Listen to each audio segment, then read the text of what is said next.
students, have a very nice day to all of you. I hope you are well and safe at your home.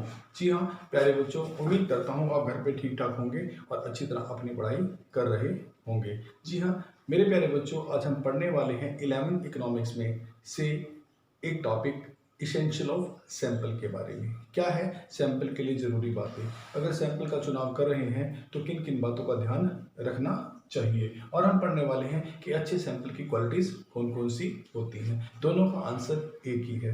मेरे प्यारे बच्चों, sample का चुनाव करना इतना आसान नहीं होता है। एक यूनिवर्स में से सैंपल को चुनना बहुत मुश्किल काम है, लेकिन फिर भी अगर हम इन बातों का ध्यान रखेंगे, जो बातें मैं आपके सामने लिखे हुए हूँ बोर्ड पर, तो आपको सैंपल को चुनाव करने में आसानी होगी और वो सैंपल एक आदर्श सैंपल बन सकता है।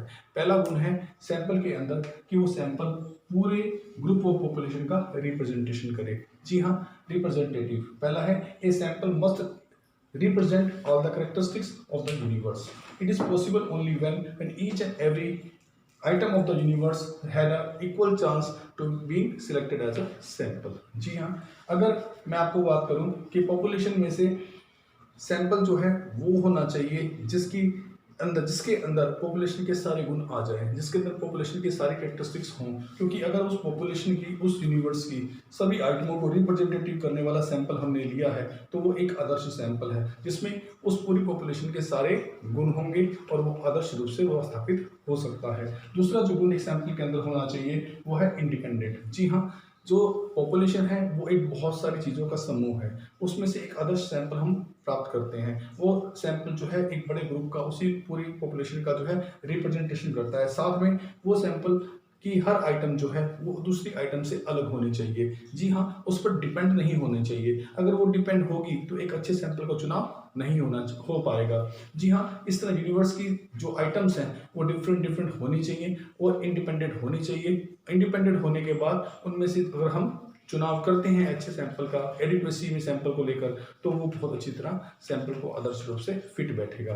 तीसरी बात है कि सैंपल के अंदर होमोजेनिटी होनी चाहिए। जी हाँ, अगर हमें किसी यूनिवर्स में से एक से ज़्यादा सैंपलों का चुनाव करना पड़े तो वो सारे सैंपल डिफरेंट ना होकर, डाइवर्सिफिकेशन वाले ना हो करके होमोजेनिटी बेस्ड होने चाहिए, अर्थात सैंपल सिमिलर टाइप के होने चाहिए, उनमें किसी प्रकार का कोई कॉन्ट्राडिक्शन ना हो, अर्थात भिन्न भिन्नता नहीं होनी चाहिए। अगर एक सैंपल चुना गया यूनिवर्स में तो वो पूरे यूनिवर्स को जो है वो रिप्रेजेंट करने वाला होना चाहिए। जी हाँ, चौथा गुण जो सैंपल्स के अंदर होना चाहिए वो है एडिक्वेसी, अर्थात सैंपल को पर्याप्त मात्रा में लिया जाना चाहिए। एडिक्वेसी का गुण होना चाहिए, सैंपल ना तो छोटा हो ना सैंपल बहुत बड़ा हो। जी हाँ, उसमें उस पॉपुलेशन से सभी प्रकार की कैरेक्टरिस्टिक्स आ जाएं और वो सैंपल एक पर्याप्त सैंपल हो, एक एडिक्वेट सैंपल हो, एक बैलेंस सैंपल होना चाहिए जो कि पूरे उस ग्रुप का रिप्रेजेंटेशन कर सके।